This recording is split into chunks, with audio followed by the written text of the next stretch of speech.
Hey guys, welcome back to my channel. आज की इस में हम करने वाले हैं फिजिक्स साउंड का टॉपिक, जो आपके सीटेट का पेपर है, टीजीटी का या लेवल 2 या फिर एचपी टेट नॉन मेडिकल का है। दोनों के लिए इम्पॉर्टेंट रहेगा। इसके अलावा अदर भी टेट हैं जिसमें आपको फिजिक्स या साइंस आती है, तो साउंड जो है इम्पॉर्टेंट है। नॉर्मल जनरल साइंस का ही टॉपिक रहता है और एक आधा क्वेश्चन आपको यहाँ से देखने को मिल जाता है। तो अगर हम साउंड के बारे में बात करें, साउंड क्या है? एक फॉर्म है एनर्जी की ही, है ना। जैसे बाकी फॉर्म्स ऑफ एनर्जी के बारे में हम बात करते हैं, विंड एनर्जी हो सकती है, सोलर एनर्जी हो सकती है, लाइट हो सकती है ना। तो वैसे ही साउंड भी क्या है, एक फॉर्म ऑफ एनर्जी है। ठीक है, एक चीज़ तो आपको ये ध्यान में रखनी है। दूसरा, अगर हम बात करें कि ये जो साउंड है ये ट्रैवल कैसे करती है, ठीक है, तो जो साउंड है वो क्या करती है, प्रोड्यूस्ड बाय वाइब्रेटिंग ऑब्जेक्ट्स। जो वाइब्रेटिंग ऑब्जेक्ट्स हैं उनके द्वारा प्रोड्यूस की जा सकती है। ठीक है, मतलब इसे सिंपल इस तरीके से समझते हैं कि जैसे यहाँ पे मूवमेंट ऑफ पार्टिकल्स होता है, ये आपको जैसे दिखाई दे रहा होगा, ये कोई ऑब्जेक्ट है, वाइब्रेटिंग ऑब्जेक्ट है, जहाँ से साउंड प्रोड्यूस हो रही है और हमारे कानों तक पहुँच रही है। तो बीच में ये जो पार्टिकल्स हैं इनके बीच में क्या हो रहा है, वाइब्रेशन हो रहा है या इन पार्टिकल्स का मूवमेंट है। ये पार्टिकल जो हैं खुद हमारे ईयर तक नहीं, कानों तक नहीं पहुंचेंगे, बट ये क्या करेंगे, ट्रांसफ़र ऑफ एनर्जी करेंगे। जैसे अब हम इसे ऐसे भी समझ सकते हैं, कई बार हम एक रो में खड़े हैं, सबसे लास्ट वाला पर्सन जो है वो किसी को धक्का देता है, अगले वाले को धक्का लग जाता है, गलती से देता है ना, तो अगले वाला से अगले वाले को, ठीक है, ऐसे जो ट्रांसफ़र है उस एनर्जी का, वो जो भी फ्रंट में रो में खड़ा है वहाँ तक हो जाएगा। पर्सन तो वहाँ का वहीं है, जैसे आगे की तरफ किसी को धक्का लगता है ना, फिर से हम अपनी पोजीशन पे आ जाते हैं, फिर अगले वाले को धक्का लगा है वो अगले वाले को धक्का देगा और बैक अपनी पोजीशन पे आ जाएगा। तो वैसा ही यहाँ पे भी होगा कि जो पार्टिकल्स हैं वो क्या करते हैं, ऐसा नहीं होगा कि वो टोटली जो है अपनी पोजीशन से चेंज होकर हमारे कानों तक पहुंच जाएंगे। जो पार्टिकल हैं किसी भी मीडियम के, वो क्या करते हैं, डिस्प्लेस होते हैं अपनी पोजीशन से, अपनी जो इक्विलिब्रियम की पोजीशन है वहाँ से, और उनका जो एडजेसेंट अगले वाला जो पार्टिकल है उस पर फोर्स एक्सर्ट करते हैं और फिर से अपनी जो पोजीशन है उस पर आ जाते हैं। ठीक है, और ऐसे ही फिर अगला वाला जो पार्टिकल है वो भी डिस्प्लेस होता है इसकी पोजीशन से, जो रेस्ट की पोजीशन है ना, और फिर से वो back to its original position आ जाते हैं। ठीक है, ये प्रोसेस ऐसे ही कंटिन्यू रहती है किसी मीडियम में, और जो साउंड है वो हमारे कानों तक पहुंच जाती है। तो मतलब जो साउंड है उसको ट्रांसमिशन के लिए एक मीडियम की ज़रूरत पड़ती है। ठीक है, जो सॉलिड हो सकता है, लिक्विड हो सकता है, गैस हो सकता है। नॉर्मली गैस ही है, जैसे हमारे बीच में एयर प्रेजेंट रहती है, एयर पार्टिकल्स या मॉलिक्यूल्स प्रेजेंट रहते हैं, जिसकी वजह से क्या होता है, ट्रांसफ़र ऑफ साउंड होता है ना। तो साउंड जो है वो कभी भी वैक्यूम में ट्रैवल नहीं कर सकती। ये ऐसी मैकेनिकल वेव्स हैं जो एक मीडियम के थ्रू ही क्या करती हैं, ट्रैवल कर सकती हैं। वो मीडियम सॉलिड, लिक्विड या गैस हो सकता है। ठीक है, और यहाँ पे क्या होता है, साउंड में एक तरह से ट्रांसफ़र ऑफ एनर्जी होता है। तो एयर क्या है, मोस्ट कॉमन मीडियम है जिसके थ्रू जो साउंड है वो ट्रैवल करती है। When a vibrating object moves forward, it pushes and compress the air in front of it, creating a region of high pressure. तो ये जो हाई प्रेशर का रीजन क्रिएट होता है, इसे हम क्या, किसका नाम दे देते हैं, कंप्रेशन का। ये देखो कंप्रेस हो रही है, जैसे चीज़ें इकट्ठे हो रहे हैं पार्टिकल्स, ये क्या है, compression, the region of high pressure. और ये जो कंप्रेशन है ये क्या करता है, start to move away from the vibrating object. हमेशा कंप्रेस ही नहीं होता रहेगा, है ना, दूर भी जाने लगते हैं पार्टिकल। और जब जो वाइब्रेटिंग ऑब्जेक्ट है move backward, it create a region of low pressure, जिसे हम किसका नाम दे देते हैं, रेयरफेक्शन का नाम दे देते हैं। तो यहाँ पे क्या चीज़ें होंगी, क्योंकि ये भी क्या है, वेव का ही फॉर्म है, साउंड भी एक एनर्जी का फॉर्म है। यहाँ पे क्या होगा, कंप्रेशन होगा एंड रेयरफेक्शन होगा। जब दूर होंगे पार्टिकल उसे रेयरफेक्शन का नाम दे देंगे, और जब ऐसे नज़दीक होंगे, कंप्रेस होंगे, तो उसे कंप्रेशन का नाम दे देंगे। ठीक है, तो जैसे वेव ट्रैवल करती है वैसे ही हमारी साउंड भी ट्रैवल करेगी। ठीक है, ये जो रीज़न बनता है, अप वाला रीज़न, इसे क्रस्ट का नाम दे देते हैं, और जो नीचे वाला रीज़न बनता है उसे ट्रफ का नाम दे देते हैं। आगे वेवलेंथ क्या है, एम्पलीट्यूड क्या है, इसके बारे में हम आगे बात करेंगे। तो जब भी हम साउंड के बारे में बात करते हैं, उसकी अलग अलग करेक्टरिस्टिक्स आ जाती हैं वैसे, जिनमें से 3 इंपॉर्टेंट है, फ्रीक्वेंसी, एम्पलीट्यूड एंड स्पीड। सबसे पहले बात करते हैं व्हाट इज़ फ्रीक्वेंसी।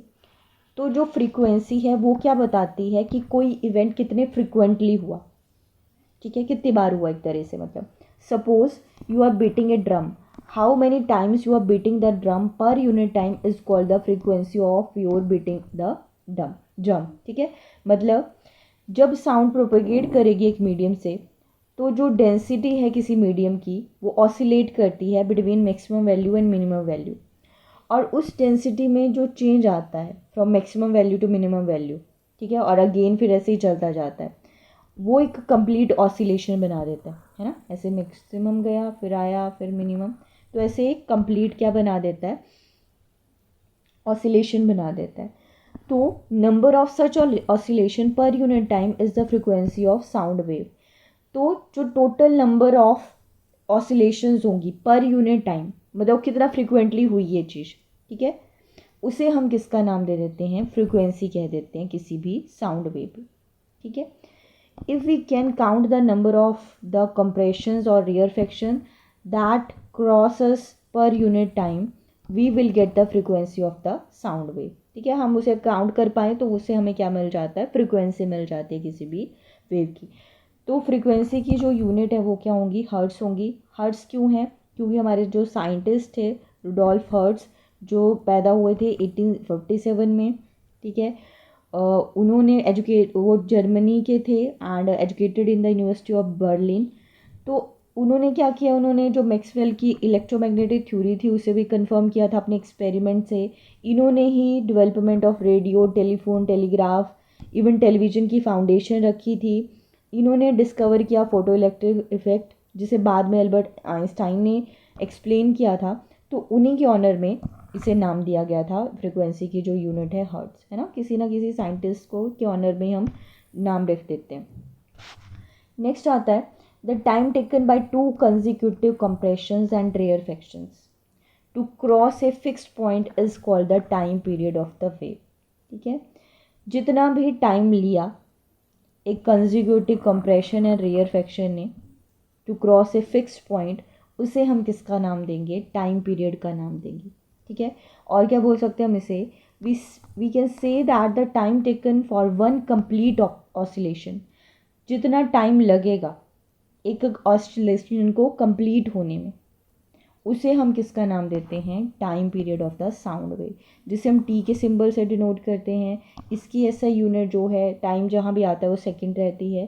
फ्रीक्वेंसी और टाइम के बीच में रिलेशनशिप भी है। फ्रीक्वेंसी को हम न्यू से डिनोट कर देते हैं, और न्यू इज इक्वल टू 1/टाइम, मतलब टी एक दूसरे के इन्वर्सली प्रोपोर्शनल काम करेंगे हमारे फ्रीक्वेंसी एंड टाइम, ठीक है। नेक्स्ट उसके बाद आता है the magnitude of the maximum disturbance in the medium on either side of the mean value is called the amplitude of the wave. मतलब पीछे हमने इस तरह से पढ़ा, ये वेव है हमारा, तो जो मैक्सिमम डिस्टर्बेंस, जैसे मैक्सिमम यहाँ तक गई है, यहाँ तक गई, तो इसे ही हम क्या बोल देते हैं, एम्पलीट्यूड कह देते हैं, जिसे ए से डिनोट करते हैं, ठीक है। ये पूरा क्या हुआ, ये जो डिस्टेंस है, ये वेवलेंथ, चलो आगे पढ़ेंगे इस चीज़ को। और ये जो मैक्सिमम जहाँ तक गई ये वेव, वो क्या है हमारा, या उस वेव का क्या है, एम्पलीट्यूड है। क्लियर, जिसे ए से हम डिनोट करते हैं ना। For sound its unit will be that of density और प्रेशर। तो जो डेंसिटी और प्रेशर की यूनिट होती है वही साउंड के केस में हमारा जो एम्पलीट्यूड है उसकी यूनिट रहेगी, ठीक है। द लाउडनेस और softness of A sound is determined basically bye it's amplitude. कितनी साउंड लाउड है, ठीक है, या फिर कितनी धीमी है, ये हमें किससे पता चलता है, किस पे डिपेंड होता है, या किससे डिटरमाइन करते हैं हम, एम्पलीट्यूड से, ओके। तो जो एम्पलीट्यूड है साउंड वेव का वो किस पे डिपेंड करेगा, upon the force with which an object is made to vibrate. कितनी फोर्स से आप किसी इंस्ट्रूमेंट को बजा रहे हो, है ना, वो उस पर डिपेंड करेगा। The speed of sound is defined as the distance which is a point on a wave such as a compression or rarefaction travels per unit time. और स्पीड ऑफ साउंड को कैसे डिफाइन करेंगे, distance which a point on a wave such as compression or a rarefaction, ठीक है। The speed of sound remains almost the same for all frequencies in a given medium under the same physical conditions. इस चीज़ को underline कर लो, note कर लेना अच्छे से। कई बार ट्रिकी क्वेश्चन पूछा जाता है, न्यूमेरिकल की फॉर्म में दिया जाता है। तो जो स्पीड है वो क्या रहती है, ऑलमोस्ट सेम रहती है for all frequencies in a given medium under the same physical conditions. ठीक है, क्लियर ये चीज़। इसके अलावा ये रिलेशन भी आप याद रख सकते हो, जो हमारा रिलेशनशिप है स्पीड, वेवलेंथ एंड फ्रिक्वेंसी के बीच में, या फिर हम टाइम पीरियड के बीच में भी बता सकते हो, है ना, क्योंकि टाइम पीरियड और फ्रिक्वेंसी एक दूसरे से रिलेट करते हैं। ये आगे हमारे काम आएगा न्यूमेरिकल्स को सॉल्व करने के लिए। नेक्स्ट है the distance between two conjugative compressions और two conjugative rarefactions is called wavelength. और इसकी यूनिट क्या आ गई, मीटर आगे पीछे बता दिया मैंने वेवलेंथ जब एम्पलीट्यूड बताया था। तो इसके कुछ इंपॉर्टेंट पॉइंट्स हैं साउंड के बारे में, जहाँ से डायरेक्टली आपको क्वेश्चन देखने को मिल सकते हैं। जो साउंड है वो ट्रैवल करती है with the speed which is much less than the speed of light. Light तो आपको पता है वैक्यूम में भी ट्रैवल करती है, वो एक मीडियम में भी ट्रैवल करती है, बट हमारी जो साउंड है वो एक ऐसी मैकेनिकल वेव है जो सिर्फ एक मीडियम के थ्रू ट्रैवल कर सकती है, और इसकी जो स्पीड है वो बहुत कम होती है एज़ कंपेरिजन टू लाइट के। The speed of sound depends on the properties of the medium through which it travels. जो स्पीड है किसी भी साउंड की वो किस पे डिपेंड करेगी, मीडियम पे डिपेंड करेगी। जैसे नॉर्मली सॉलिड है, लिक्विड है, गैस है, मीडियम कैसा है उस पे स्पीड ऑफ साउंड जो है वो डिपेंड करती है। The speed of sound in a medium depends on the temperature of the medium. ये भी इंपॉर्टेंट है, इसे भी नोट कर लो। किस पे डिपेंड करेगी, टेम्परेचर पे भी डिपेंड करती है। जैसे क्वेश्चन आ जाता है ना कि कभी हॉट डे है, ड्राई डे है, मॉइस्ट एयर है ना, ये सारे क्वेश्चन आते हैं। तो टेम्परेचर क्या है उस पर भी डिपेंड करेगी। ठीक है, in any medium as we increase the temperature the speed of sound increases. जब टेम्परेचर को इंक्रीज करते हैं तो जो स्पीड है साउंड की वो भी इंक्रीज हो जाती है। ठीक है, इसे नोट कर लेना। The speed of sound decreases when we go from solid to gaseous state. ये भी इंपॉर्टेंट है, जब सॉलिड से हम गैस में जाते हैं, मतलब सॉलिड में जो साउंड की स्पीड है वो सबसे ज़्यादा होगी, उसके बाद लिक्विड में, और सबसे कम जो है वो गैस में होती है, वो डिक्रीज करती है solid to gaseous state. In any medium as we increase the temperature the speed of sound increase. ये तो हमने पढ़ लिया कि किसी भी मीडियम में जब भी हम टेम्परेचर को इंक्रीज करते हैं स्पीड जो है साउंड की वो क्या हो जाती है, वो भी इंक्रीज हो जाती है। ठीक है, इसके अलावा कुछ टर्म्स हैं जिसे साउंड से रिलेट किया जाता है, वो भी आपको पता होनी चाहिए। जैसे इको, आई थिंक इको के बारे में सबको पता होगा कि जो हमारी साउंड वेव्स हैं वो रिफ्लेक्शन की प्रॉपर्टी शो करती हैं। तो अगर हम क्या करते हैं, हमारे सामने कोई बड़ी सी टॉल बिल्डिंग है या माउंटेन है, उसके सामने खड़े होकर हम ज़ोर से शाउट करते हैं, तो थोड़ी देर बाद हमें वो आवाज़ जो है हमारी वो फिर से सुनाई देती है। मूवीज़ में भी आप इस तरह देखते हो ना, तो उसे हम, जो हमने दोबारा से साउंड सुनी, जो क्या हुई, रिफ्लेक्ट हुई हमारी तरफ, उसे क्या कहा जाता है, इको कहा जाता है। ठीक है, और इसे मल्टीपल टाइम हम सुन सकते हैं क्योंकि यहाँ पे मल्टीपल या सक्सेसिव रिफ्लेक्शंस होते हैं। एक और टर्म आती है रिवर्बरेशन। रिवर्बरेशन का क्या मतलब हुआ कि जैसे बड़े बड़े हॉल्स होते हैं, जैसे सिनेमा हॉल या कुछ भी ऐसे बड़ा हॉल है कुछ, वहाँ पे क्या होगा, रिपीटेड रिफ्लेक्शन होता है वॉल से टकराने की वजह से। ठीक है, तो अब यहाँ पे क्या बोला कि a sound created in a big hall will persist by repeated reflections from the wall until it is reduce to a value where it is no longer audible. ठीक है, तब तक वो रिपीट होती रहेगी। The repeated reflection that result in this persistence of sound is called reverberation. और ये जो रिपीटेड रिफ्लेक्शन है, ठीक है, उसे हम किसका नाम दे देते हैं, रिवर्बरेशन का नाम दे देते हैं। तो इस चीज़ को रिड्यूस करने के लिए, अच्छा नहीं है ना वो टकराती रहेगी बार बार हमें सुनाती रहेगी, will not feel good about it, है ना। तो इस चीज़ को रिड्यूस करने के लिए क्या किया जाता है, जो ये वॉल्स हैं किसी भी हॉल या ऑडिटोरियम की, उन्हें जनरली कवर किया जाता है साउंड एब्जॉर्बेंट मटेरियल से, जो क्या करती हैं, एक तरह से जो वो साउंड है उसे कंज्यूम कर लेती हैं। ठीक है, तो जिससे क्या हो सके, ऑब्जर्व कर लेती हैं साउंड को, तो जिससे कि वो हमें बार बार ना सुनती रहे, क्योंकि ऐसे में क्लियरली फिर पता ही नहीं चलेगा कि सामने क्या चल रहा है, सामने वाला क्या बोल रहा है। ठीक है, तो उसके लिए कुछ ऐसे स्पेशल मटेरियल का यूज़ किया जाता है इस चीज़ को ख़त्म करने के लिए। Next important question range of hearing से पूछा जाता है। हमारी ऑडिबल रेंज से अगर क्वेश्चन आता है हम ह्यूमन बींग्स की, तो वो 20 हर्ट्ज से 20,000 हर्ट्ज, किलो हर्ट्ज में दिया होगा तो 20 किलो हर्ट्ज तक होती है। ठीक है, जो चिल्ड्रन हैं, 5 साल तक के बच्चे या कुछ एनिमल जो हैं, वो 25 किलो हर्ट्ज या 25,000 हर्ट्ज तक की फ्रिक्वेंसीज़ को भी सुन पाते हैं। पर जैसे जैसे हम बूढ़े होते जाते हैं ना, मतलब एज होते जाते हैं, वैसे ये चीज़ जो हमारे ईयर है वो लेस सेंसिटिव हो जाते हैं हायर फ्रिक्वेंसीज के लिए। तो नॉर्मल ह्यूमन जो है ये इतनी साउंड सुन पाते हैं, ठीक है। अगर कोई साउंड है जिसकी फ्रिक्वेंसी है बिलो 20 हर्ट्ज़, तो उसे उन्हें इस तरह की साउंड वेव्स को कहा जाता है इंफ्रासोनिक या इंफ्रा साउंड वेव्स। जो राइनोसोर्स हैं, ठीक है, गैंडे हो गए, वो कम्युनिकेट करते हैं इंफ्रा साउंड में, ठीक है, एज लो एज 5 हर्ट्ज़, बहुत कम, हम तो इतना बिल्कुल नहीं सुन पाएंगे ना। जो वेल्स और एलिफेंट्स हैं वो भी क्या करते हैं, इंफ्रासोनिक वेव्स को प्रोड्यूस करते हैं। It is observe that some animals get disturb before earthquakes. आपने देखा होगा भौंकने लग जाते हैं, कुछ अलग अलग एक्टिविटीज़ करने लग जाते हैं। क्यों? क्योंकि अर्थ के जो है भूकंप जो है वो बहुत लो फ्रिक्वेंसी की जो साउंड वेव से उन्हें प्रोड्यूस करता है और ये एनिमल सुन पाते हैं, जिससे वो एक डिफरेंट तरीके से बिहेव करना स्टार्ट कर देते हैं अलर्ट के देने के लिए, ठीक है। बट अब 20 kHz से अब रेंज की भी फ्रिक्वेंसी होती होंगी, वेव्स होती होंगी, जिन्हें क्या नाम दिया जाता है, अल्ट्रासोनिक वेव्स का या अल्ट्रासाउंड का नाम दे देते हैं उसको, ठीक है। बिल्कुल वही अल्ट्रासाउंड है जो डॉक्टर भी करता है हमारा, वो इन्हीं वेव्स का यूज़ करता है। तो ये जो अल्ट्रासाउंड वेव्स हैं इन्हें डॉल्फिन प्रोड्यूस करती हैं, बैट्स प्रोड्यूस करते हैं, पोर्पोइसेस प्रोड्यूस करते हैं।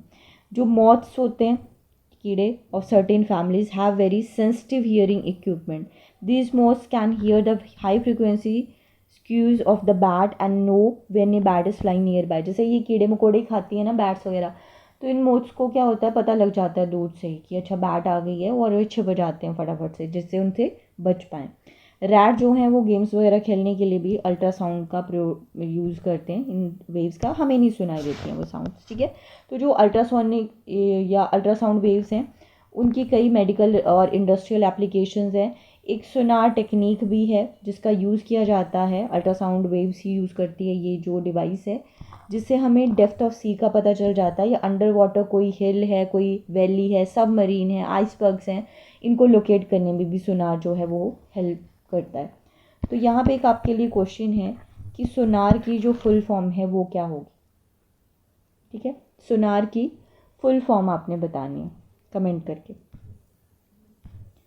नेक्स्ट, ये कुछ इंपॉर्टेंट पॉइंट्स मैंने रखे हैं लास्ट में, क्योंकि डायरेक्टली कुछ क्वेश्चन आते हैं, तो ये जो स्लाइड है ये उसमें हेल्प करेगी आपकी। लाउडनेस और एम्पलीट्यूड के बारे में आपने याद रखना है कि लाउडनेस क्या है, is the perception of how intense और strong is sound seems to our ear. कि लाउडनेस ये होती है ना कि कई बार ओ यार इतनी ज़ोर से कौन बात कर रहे हैं ना, कितनी इंटेंस है, कितनी स्ट्रॉन्ग है, हमारे कानों को अच्छी नहीं लगती, उसे ही हम लाउडनेस कह देते हैं। It is directly related to the amplitude of sound wave. ये डायरेक्टली किससे रिलेट करता है, एम्पलीट्यूड से। Increasing the amplitude increase the loudness, while decreasing उल्टा हो जाएगा, वो भी डिक्रीज होगा। कुछ रीज़न है, इस तरह का क्वेश्चन आता है कई बार, तो आपको ये याद रखने इसलिए रखी है मैंने ये वाली चीज़ें भी। फ्रीक्वेंसी एंड पिच से क्वेश्चन आ सकता है। फ्रीक्वेंसी तो हमने पढ़ ही लिया, फ्रीक्वेंसी क्या है, और जो पिच है वो क्या है, is the perceptual attribute of the sound that allows us to classify it as higher और लोअर, ठीक है। मेनली मतलब पिच का यूज़ किस लिए किया जाता है, साउंड्स को डिफ्रेंशिएट करने के लिए किया जाता है। जैसे ड्रम की साउंड है, हॉर्न की साउंड है ना, अलग अलग फ्रिक्वेंसी की जो साउंड्स हैं उनको डिफ्रेंशिएट करने के लिए पिच का यूज़ किया जाता है। Higher frequency correspond to higher pitch and lower frequency correspond to lower pitch. इसके बाद है इंटेंसिटी एंड एनर्जी। इंटेंसिटी क्या है, is the amount of energy a sound wave carries per unit area per unit time and it is proportional to square of amplitude. Square of amplitude के proportional ये रहेगा हमारा, ठीक है। तो question देखते हैं, क्वेश्चन किस तरीके से आते हैं यहाँ से। जैसे न्यूमेरिकल की फॉर्म में आ सकता है, मैंने जान के ऑप्शन नहीं दिए हैं कि एक बार आप खुद ट्राई कर लो पहले, ठीक है। तो जो साउंड वेव है, क्या बोला, उसकी फ्रिक्वेंसी दी है 2 kHz, और वेव की जो लेंथ है, वेव लेंथ मतलब है ना, वो क्या है 35 सेंटीमीटर है। How long will it take to travel 1.5 kilometre, कितना टाइम लगेगा। तो देखो यहाँ पे क्या क्या दिया है, म्यू फ्रिक्वेंसी दी है जो 2 kHz है, यहाँ पे वेवलेंथ दी है, लैम्डा दे रखा है 35 सेंटीमीटर दे रखा है, और यहाँ पे कितना एक डिस्टेंस दे रखा है कि इतना डिस्टेंस, कितना 1.5 किलोमीटर, इतना डिस्टेंस ट्रैवल करने के लिए कोई वेव जो है वो कितना टाइम लेगी, ठीक है। ये हमने पढ़ रखा है। तो हमने पीछे रिलेशन पढ़ा फ्रीक्वेंसी वेवलेंथ का, ये रिलेशन हमने पढ़ा हुआ है। इसके अलावा जो हमें पता है कि जो स्पीड है वो क्या होती है, speed is equal to distance upon time होता है। यहाँ से हमारे पास, अगर हमारे पास डिस्टेंस तो है ही, अगर स्पीड निकल जाए, और स्पीड फ्रिक्वेंसी एंड वेवलेंथ का जो है हमारे पास रिलेशनशिप हमने पढ़ा ही, तो स्पीड भी निकाल सकते हैं क्योंकि हमारे पास फ्रिक्वेंसी, दो चीज़ें तो गिवन है, फ्रिक्वेंसी एंड वेवलेंथ गिवन है ना। तो हम टाइम भी निकाल सकते हैं। टाइम यहाँ से क्या आ जाएगा, डिस्टेंस अपॉन स्पीड। डिस्टेंस तो है 1.5 किलोमीटर। अब बस हमारे पास अगर स्पीड की वैल्यू आ जाए तो हम डिस्टेंस जो है वो फाइंड आउट कर सकते हैं। तो एक बार वीडियो को पॉज कर लो और खुद से एक बार ट्राई कर लो, है ना। तो जैसे हमारे पास फ्रीक्वेंसी भी है, क्योंकि यूनिट सेम करनी पड़ेंगी ना, तो हर्ट्स में कर लिया, ये सेंटीमीटर में था इसे मीटर में कर दिया। और हमें पता है कि स्पीड जो है किसी भी वेव की वो किसके बराबर होती है, वेवलेंथ इनटू फ्रीक्वेंसी। तो स्पीड हमें वेवलेंथ गिवन है, फ्रीक्वेंसी भी गिवन है, हमारे पास से स्पीड निकल आई 700 मीटर पर सेकेंड। और अभी मैंने बोला कि टाइम डिस्टेंस हमारे पास गिवन था, स्पीड हमने निकाल ली, तो टाइम भी हमारे पास निकल आएगा। अब यहाँ पे आपको क्या करना है, ये किलोमीटर में है, अगर ये मीटर पर सेकंड में है, इसको आप क्या कर सकते हो, 1000 कर सकते हो। और इस तरह से आप क्या कर सकते हो, आंसर जो है हमारा निकाल सकते हो। तो आंसर जो है हमारे पास क्या आ जाएगा, 2.1 सेकेंड आ जाएगा। एक बार पुट कर लो वैल्यू सारी, मेरी कैलकुलेशन गलत भी हो सकती है ना, फॉर्मूला बट सही है, फॉर्मूला आपके सामने है, इसे अप्लाई करो, अच्छे से कैलकुलेशन करो, ठीक है, एंड सॉल्व करो, इसे आंसर निकालो। एक और क्वेश्चन देख लेते हैं। नेक्स्ट है, which of the following statements is true regarding sound. Sound के बारे में क्या स्टेटमेंट सही है, फॉल्स एंड ट्रू वाला क्वेश्चन आपसे पूछ सकता है एग्जामिनर। तो यहाँ पे दे रखा है, sound is mechanical wave which needs a material medium for its propagation. सच बात है ये तो। और भी देख लेते हैं, mechanical wave it doesn't need a material medium, ये तो गलत है। Mechanical wave so it can even pass through vacuum, ये भी नहीं होगा। तो राइट आंसर हमारे पास आ जाएगा 1। तो इस तरीके का क्वेश्चन भी आ सकता है, न्यूमेरिकल की फॉर्म में भी आ सकता है, दोनों तरीके से आपने चीज़ों को याद रखना है, ठीक है। तो चलो आज की क्लास में बस इतना ही। ऐसी और भी क्लासेस के लिए चैनल को सब्सक्राइब कर दें, और वीडियो अच्छी लगी हो तो वीडियो को लाइक भी कर दें, ज़्यादा से ज़्यादा शेयर भी कीजिए, जिससे मुझे इंकरेजमेंट मिलता रहता है। आज के लिए बस इतना ही। Thank you for watching.